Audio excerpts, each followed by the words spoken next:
Halo teman-teman, kembali lagi di Fast Learners. Pada video kali ini kita akan kembali belajar bersama untuk Merdeka. Mari belajar dengan kita matematika tingkat lanjut, terutama untuk materi fungsi dan pemodelannya.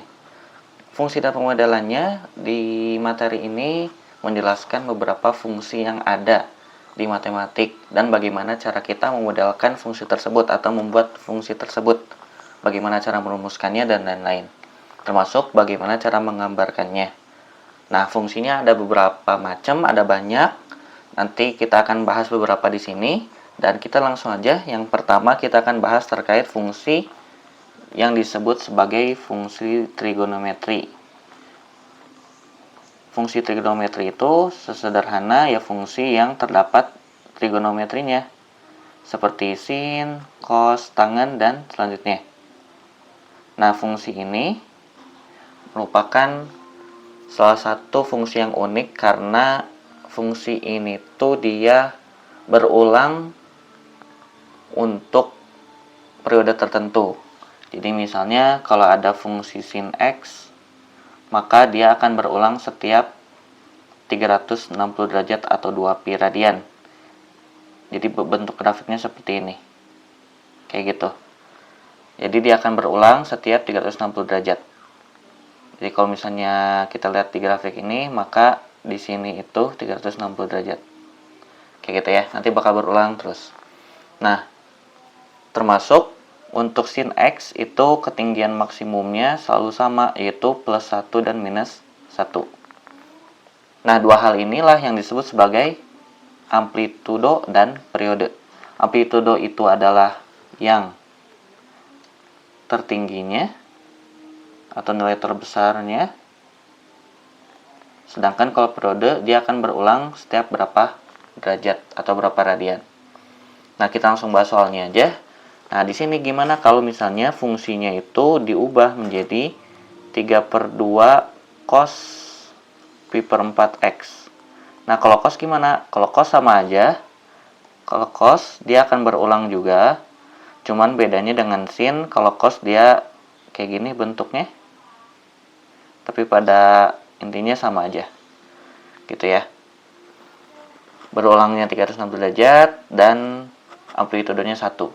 Nah, tapi kalau kita ubah jadi 3/2 cos pi per 4x, maka amplitudonya itu berubah jadi yang di depan cos. Jadi ini amplitudonya. Jadi amplitudonya itu adalah 3/2. Jadi bukan 1 tapi lebih besar, jadi 3/2. Sedangkan untuk periodenya, karena di sini bukan x aja, kan kalau x aja berarti periodenya itu 360 derajat atau 2pi radian. Nah, kalau misalnya di sini, maka gimana?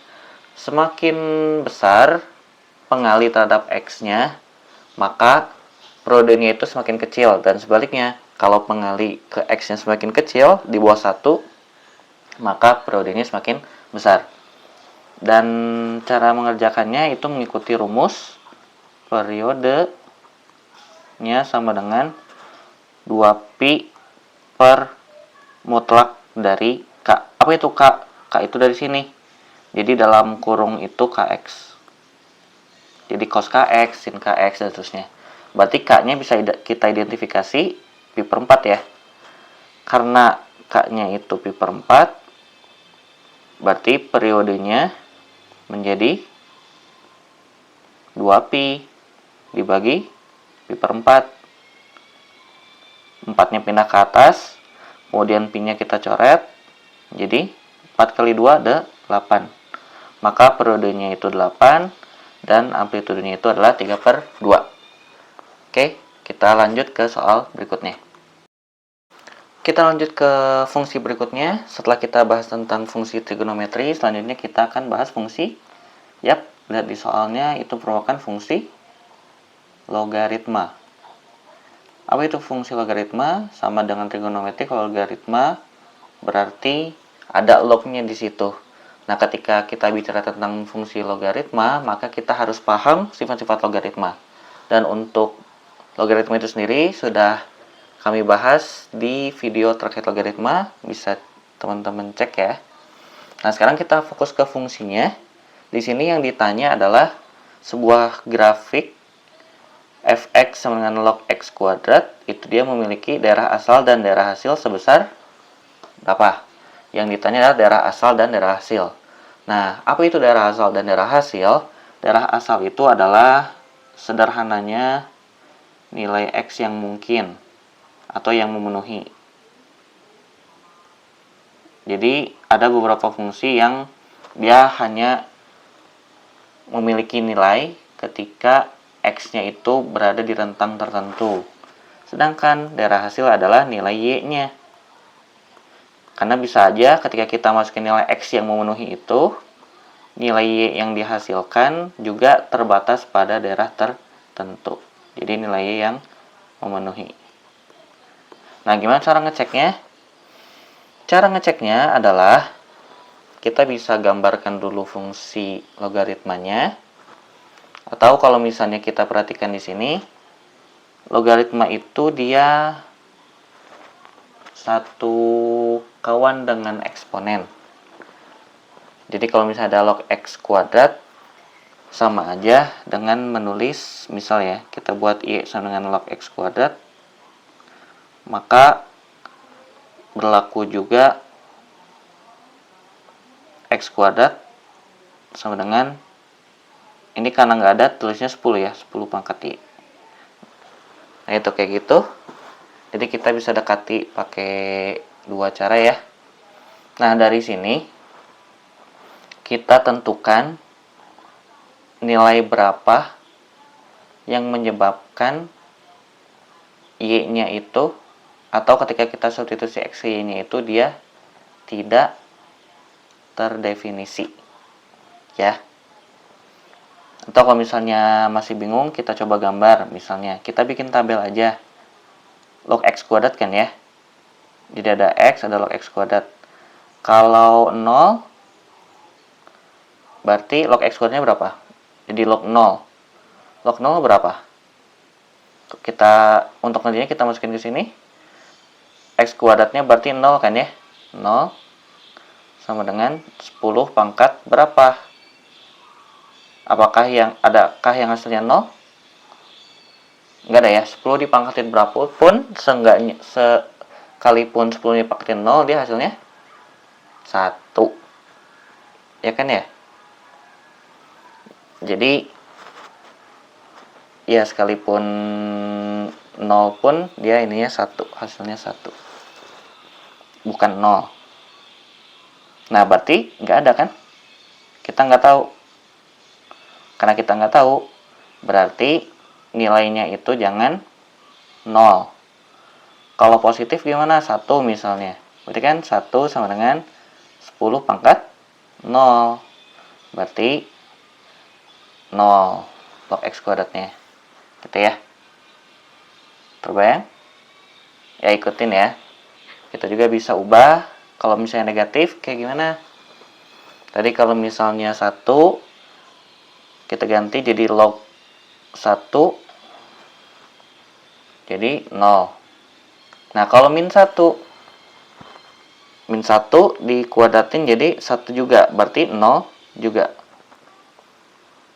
Kalau 2 misalnya jadi 4, tapi nanti kita akan sulit menghitungnya. Akan lebih mudah kalau misalnya kita pilih 10 dan minus 10. Jadi kalau ini 10, berarti 10 itu berarti 10 pangkat 1, jadinya 1. Begitupun juga dengan min 10 juga 1. Berarti bagaimana kalau kita gambar secara sederhananya? Berarti kalau 0 kita nggak bisa gambar. Kalau x-nya 1, ini x ini ya. X-nya 1, y-nya 0. Berarti di sini kalau 2, 3, misalnya di sini 10, y-nya 1. Jadi gini gambarnya. Ya.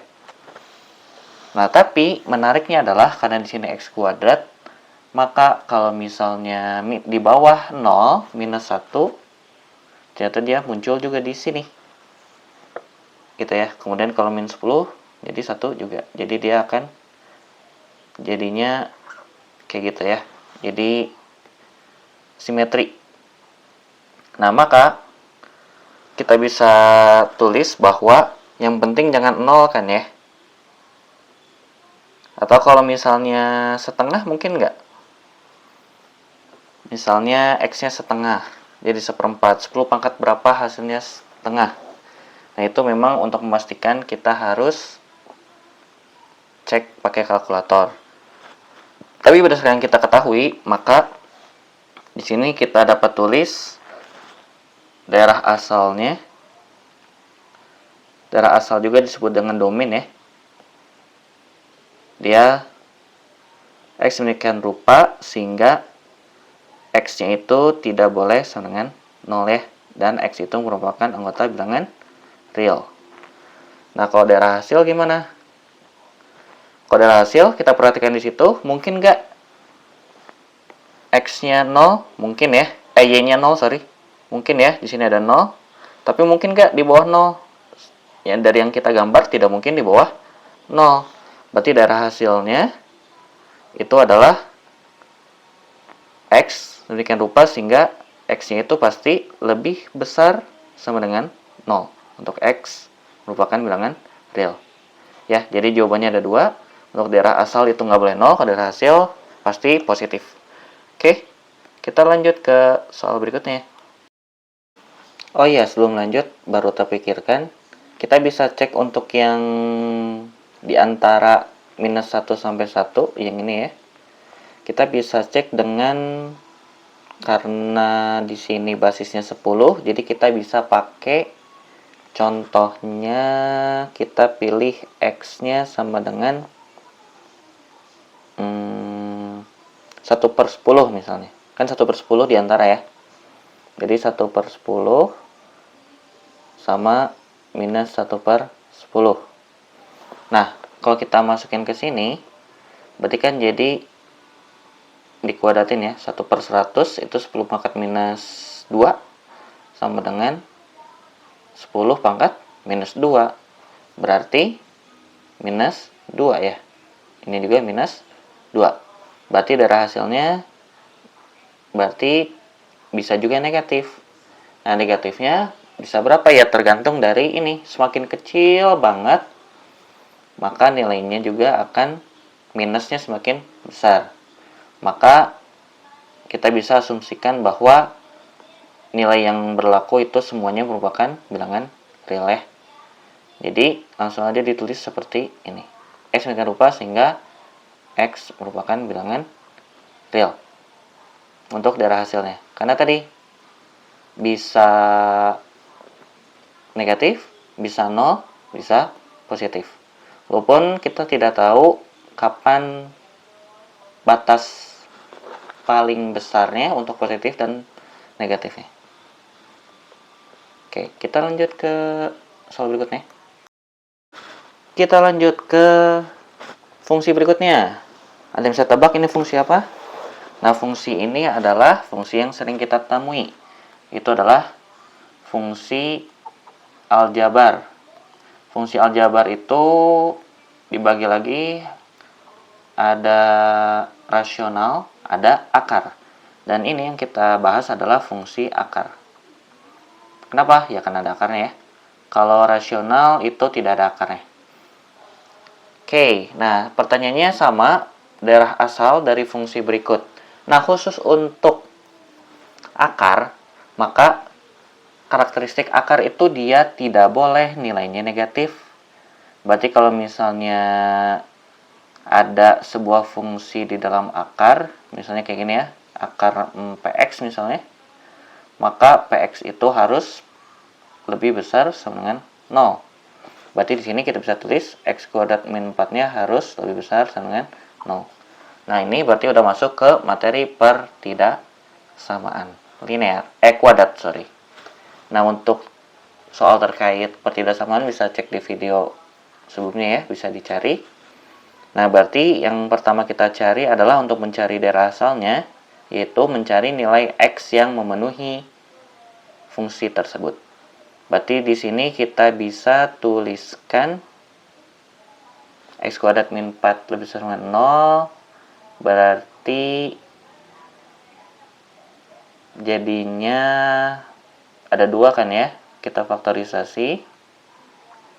Jadi X plus 2 dan X min 2. Ya, kalau X kuadrat min 4 pasti plus minus. Lalu kita bikin garis bilangan, ada, oh ya, ini X sama dengan minus 2 sama X sama dengan 2. Jadi ada minus 2, ada 2.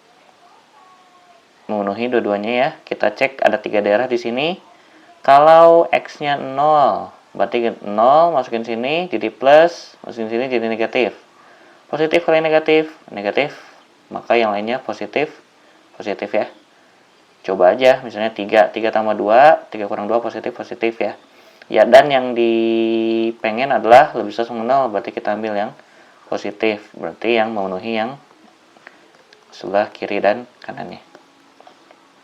Nah, berarti daerah asalnya itu dapat kita tuliskan bahwa X demikian, X di mana X-nya itu lebih kecil sama dengan minus 2 atau X lebih besar sama dengan 2 ya. Dimana X pasti merupakan bilangan real. Jadi ini merupakan daerah asalnya. Ada lagi nggak? Nggak ada ya, karena kalau akar cuma itu doang syaratnya. Selain itu maka aman. Maka ini adalah jawabannya. Akan berbeda kalau misalnya bentuk fungsinya itu pecahan. Nah, kalau pecahan berarti kan penyebutnya tidak boleh 0. Oke, kita lanjut ke soal berikutnya. Oke, kita lanjut ke fungsi berikutnya. Apa ini fungsinya? Fungsinya adalah, kalau ada garis tegak itu adalah disebut dengan fungsi mutlak. Apa itu fungsi mutlak? Sesederhana, fungsi mutlak itu kalau dia nilainya negatif jadi positif. Misalnya minus 2 jadi 2. Dan seterusnya. Nah, fungsi mutlak ini, maka kalau kita pengen gambar, maka dia akan berbentuk seperti huruf V. Jadi misalnya kalau persamaan linear biasa seperti ini, maka kalau mutlak kayak gini ya. Kalau fungsi linear biasa, maka kalau mutlak yang berada di kuadran 3 atau yang negatif ini, yang ini ya, berubah jadi ke kuadran 2. Jadi kayak gini. Nah, ini merupakan fungsi mutlak. Bedanya di situ aja sebenarnya. Maka ketika kita pengen menggambarkan fungsi mutlak, yang penting kita fokus di kuadran satunya, yang positifnya, baru nanti yang kuadran 2-nya akan menyesuaikan. Nah, berarti kita cukup menggambarkan fungsi 2x min 3 itu. Jadi ada sebuah fungsi 2x min 3. Nah, bagaimana cara kita menggambarkannya? Cara paling gampang adalah kayak tadi ya, di logaritma kita tentukan x dan y-nya, atau kalau dalam hal ini h ya. Hx dibikin tabel. Kita mulai dari 0, dari minus 1 deh. Minus 1, 0, 1. Kalau minus 1 masukin ke sini, jadi 2 kali minus 1, minus 2, minus 3, minus 5. Kalau x-nya kan 0, jadi 0, minus 3. Kalau 1 jadi minus 1 ya. Nah, ini tuh adalah 2x min 3. Jadi kalau kita gambar, ini kita hapus. Jadi misalnya kalau kita gambar, ini kita gambar kasar dulu aja. Nah, kayak gitu ya. Nah, sekarang kita gambar di sini x-nya minus 1, minus 1, 0, 1. Nah, tadi kan kalau minus dia bakal berbeda ya. Kalau negatif, sorry. Kalau negatif dia berbeda ya. Nah, maksud negatif ini adalah dalam artian bisa aja kan garisnya itu dia bergeser. Jadi kita perlu cek dulu kapan y-nya itu bernilai 0. Nah, dalam hal ini, jadi titik potong kan di sini di 0 ya, di sumbu x kan ya. Berarti y-nya semua 0. Berarti kita lanjutin lagi deh, biar lebih kebayang. Kalau 2, berarti jadi 1 kan ya. Berarti berapa supaya jadi 0? Berarti kita harus buat semua 0. Berarti X-nya 3/2 ya. Atau 1,5. Maka dia akan bergeser, akan berubah arahnya ketika X sama dengan 3/2. Nah, kita lihat di sini dia selisihnya 2 ya. Nah, berarti kita tulis ini 1, ini 2, ini 3/2. Nah, potongannya di sini berarti kita kalau 2 dia 1 kan ya. Nah, di sini maka ketika kita ubah dia jadi mutlak, maka ketika masukin min 1, 0, 1 bukan minus 5, minus 3, 1 tapi jadi plus. Kan tadi konsepnya kalau minus jadi plus. Makanya jadi kalau 1 jadi 1 lagi, kalau 0 jadi 3, kalau minus 1 jadi 5. Nah, gini. Oke, jadi gini. Set, set, set. Nah, kurang lebih begitu. Ya, jadi terbayang cara menggambar fungsi mutlak, nilai mutlak pokoknya ke huruf V. Kemudian kita harus tentuin kapan Y-nya bernilai 0, karena itu merupakan titik di mana akan terjadi perubahan arah. Kemudian akan menyesuaikan ketika Hx-nya dalam hal ini negatif, ubah jadi positif. Maka akan tergambar dengan sendirinya. Oke, kita lanjut ke soal berikutnya. Kita lanjut ke fungsi berikutnya. Nah, ini fungsi apa nih? Soalnya panjang ya. Ini adalah merupakan fungsi. Oke, untuk mencarinya atau mengetahuinya kita akan kerjakan soalnya. Di sini Nyoman pergi ke pantai sejauh 50 km. Dia menempuh setengah perjalanan dengan kecepatan tertentu. Kita nggak tahu berapa. Sebut saja X misalnya ya. Setengah perjalanan selanjutnya, Nyoman melakukan perjalanan dengan kecepatan 15 km per jam lebih lambat. Jika X mewakili kecepatan dalam km per jam, oke, berarti benar ya, X pemisalannya. Dan fungsi W menyatakan waktu perjalanan. Tentukan model matematika untuk waktu yang dibutuhkan Nyoman untuk menempuh perjalanan pertama dan perjalanan selanjutnya. Nah, jadi ada dua nih ya. Setengah perjalanan pertama dia punya kecepatan tertentu yang diwakili oleh X. Jadi untuk yang setengah pertama, yang pertama itu kecepatannya X. Jadi X itu kecepatannya gini, kecepatan sama dengan X. Kecepatannya sama dengan X. Maka kalau kita pengen buat fungsinya, di sini kan fungsi W menyatakan waktu perjalanan. Terus perjalanannya 50 km. Nah, kita perlu ingat lagi kan hubungan antara jarak waktu dan kecepatan. Ketahui bahwa di sini yang ditanya adalah model matematika untuk waktu. Berarti kan waktu itu adalah, kan kalau jarak itu kecepatan kali waktu. Berarti kalau waktu itu jarak dibagi kecepatan kan ya? Ya. Waktu itu jarak dibagi kecepatan. Nah, berarti untuk waktu berdasarkan kecepatannya jadi gimana? Jadi jaraknya berapa? 50 km per X, di mana X itu km per jam. Jadi ini merupakan model matematika yang pertama. Sekarang yang setengah perjalanan selanjutnya, misalnya ditulis yang kedua ya. Kalau yang kedua berarti kecepatannya itu jadi berapa? Kalau 15 km per jam lebih lambat, 15 dikurang X, atau X min 15, atau X plus 15.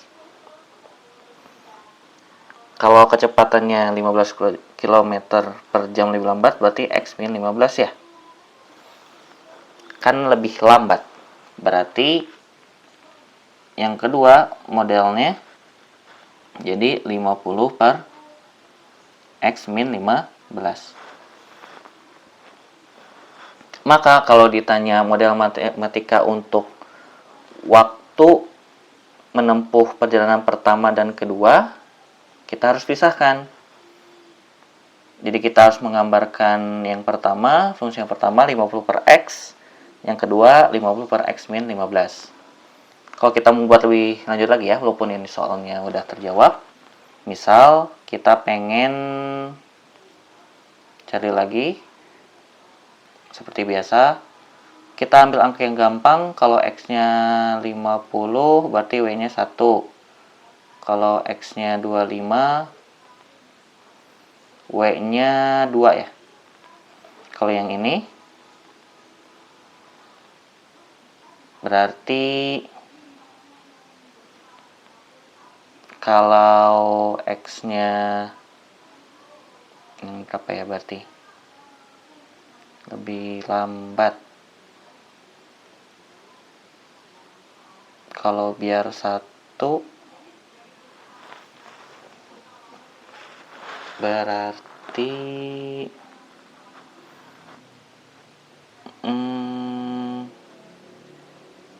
ya misal aja ambil ini ya, X nya 40, biar 25 40 kurang 15 25 kan ya, 2. Terus misalkan pengen 25, jadi 10 jadi 5.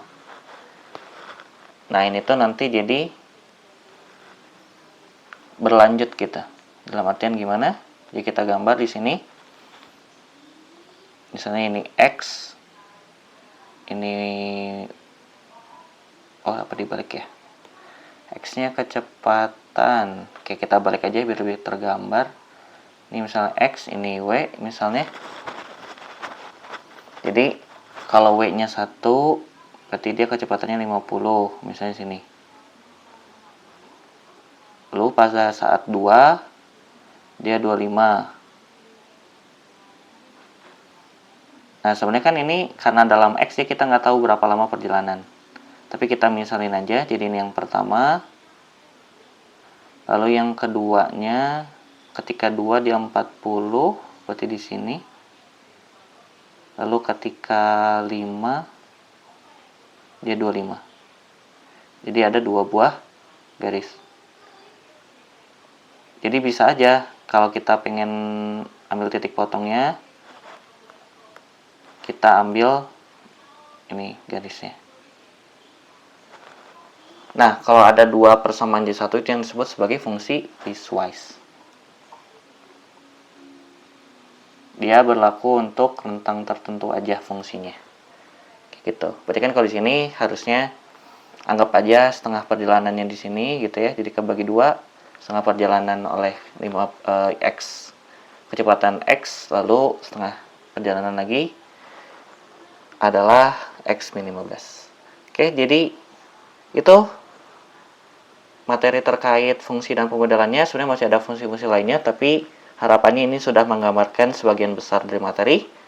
Oke, cukup untuk kali ini. Kalau misalnya mau tanyain, bisa komentar di bawah atau DM aja langsung ke Instagram kami di fastlearners.id. Oke, see you next video. Bye-bye.